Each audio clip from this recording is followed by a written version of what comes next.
안녕하세요 여러분, 셀프빙TV입니다. 반갑습니다. 환영합니다. 구독과 좋아요, 알람 설정 부탁드립니다. 이번 영상은 에크하르트 톨레의 지금 이 순간을 살아라 9장 행복과 불행을 넘어선 곳에 평화가 있다 편입니다. 제목이 꽤 재미있죠? 행복과 불행 뒤에 평화가 있다라니요. 쉽게 얘기해서 행복과 불행을 구분하는 것은 에고의 세계입니다. 즉 판단과 생각과 감정에 따른 행복과 불행을 구분하는 것이고요. 평화라고 하는 것은 참나, 그리고 존재성의 부분입니다. 그래서 에고를 넘어섰을 때 이 평화가 찬란한 태양과 같이 찾아오는 것입니다. 제목 순서대로 한번 가보겠습니다. 먼저 행복과 불행입니다.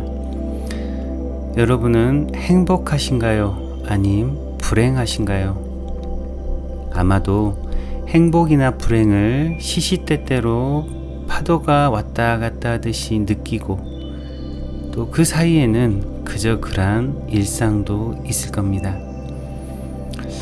그럼 우리가 행복과 불행을 느끼는 그 경로 또는 이 둘을 나누는 기준이 무엇일까요?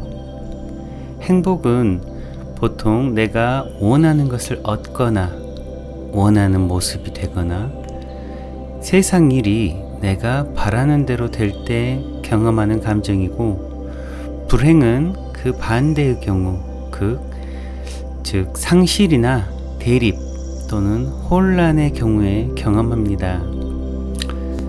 우리는 모두 항상 행복을 좋아하고 불행은 싫어합니다. 사실 이것이 고통의 원인이죠. 좋아하니까 붙잡고 싶고 싫어하니까 벗어나고 싶어 합니다. 하지만 행복을 붙잡으려 하면 파도처럼 산산이 부서지고, 불행은 벗어나려 하면 더 옥죄어 옵니다. 이 말은 행복과 불행은 내 뜻대로 되지 않는다. 즉, 행복과 불행의 조건은 내 영역이 아니다 라는 말입니다. 예를 들어서 내가 원하던 집에 당첨이 되었는데 부동산 경기가 폭락합니다. 내가 좋아하던 사람과 결혼했는데 상대가 결혼 후에 나에게 애정을 보이지 않습니다. 또는 내가 하는 일도 내가 계획한 대로 돌아가는 것 같았는데 어느 순간부터 꼬이기 시작합니다. 이렇게 행복과 불행은 조건에 따라서 동전의 양면과 같이 왔다 갔다 합니다. 대부분 이런 경험을 반복하다 보면 세상 일이 뜻대로 된다냐 하면서 포기하는 마음으로 살게 되죠. 우리가 종교에서 수용과 내맡김에 대한 구절을 보게 되면 그것을 이런 개념으로 해석하는 경향이 다분합니다. 세상 일은 내 뜻대로 안 되니 그냥 포기하고 살아라. 그런데 여기서 이 포기라는 단어가 꽤 중요합니다. 모든 받아들임은 포기 이후에 일어나는 현상이거든요. 문제는 이 포기 상태에서 너무 장기간 살아가게 된다는 겁니다. 포기한다라는 상태는 나의 힘과 에너지를 굉장히 저하시킵니다. 왜냐하면 포기는 절망, 좌절, 자기 비난, 타인 비난, 비판과 불평 등의 감정 상태이기 때문입니다. 그래서 우리는 이 포기 상태에서 가능하면 빨리 수용의 단계로 올라가야 합니다. 수용이란 적극적으로 현실에 참여하되 나의 원함은 없는 상태입니다. 포기와 수용의 차이가 바로 이 원함이라는 감정입니다. 포기 상태에서 엄청난 부정적 에너지가 들끓는 것은 외면적으로 의지는 놓은 듯이 보이는데 내면적으로는 그 원함이 극도로 치솟은 상태이기 때문입니다. 부글부글하죠. 이러한 부정적 포기 상태에서 화는 여러 가지 얼굴을 하고 드러납니다. 시기, 질투, 분노, 절망, 슬픔, 우울 등의 감정은 나에게 그 화살을 돌리기도 하고 남에게 그 화살을 돌리기도 합니다. 물론 그 결과는 매우 파괴적이고 치명적입니다. 이런 상태에서 어떤 행위를 할 때 에카르트 톨레 같은 경우에 이런 예를 들어요. 미친 사람을 보면서 당신은 그 미친 사람이 당신에게 욕을 한다 해서 그 사람한테 대놓고 다시 욕을 하겠습니까? 라고 이야기를 하죠. 그런데 이런 상태에서 많이 우리는 살아가게 돼요. 미친 상태라고 하죠. 요즘 되게 SNS를 많이 달구고 있는 그런 뉴스 중에서요. 전 대통령 사저에서 아주 격렬한 언어적인 폭력 시위가 많다고 하죠. 그럼 거기서 시위하시는 분들이 정말로 무슨 대의를, 평화를 위해서 그런가요? 자기 자신의 삶에 대한 포기 상태, 그런 슬픔과 분노와 절망 상태에서 일어난 그런 감정 상태를 누군가 아주 가벼운 보상을 주고 대신 산 것뿐입니다. 당연히 그 과보는 상대가 안 받는다면 본인이 받게 되죠. 근데 이걸 모르는 겁니다. 이 상태는 톨레의 말에 따르면 에고의 고통체가 행위한다고 밖에 볼 수 없을 겁니다.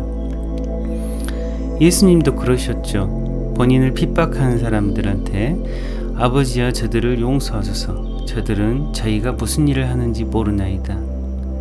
세상에 예수님 같은 분들이 많으면 좋겠지만 대부분 같은 에너지 수준이라서 보복에 보복이 이어질 뿐입니다. 정리하자면 행복과 불행은 우리의 느낌이고 그 느낌은 늘 변하는 조건으로 인하여 일정하지 않습니다.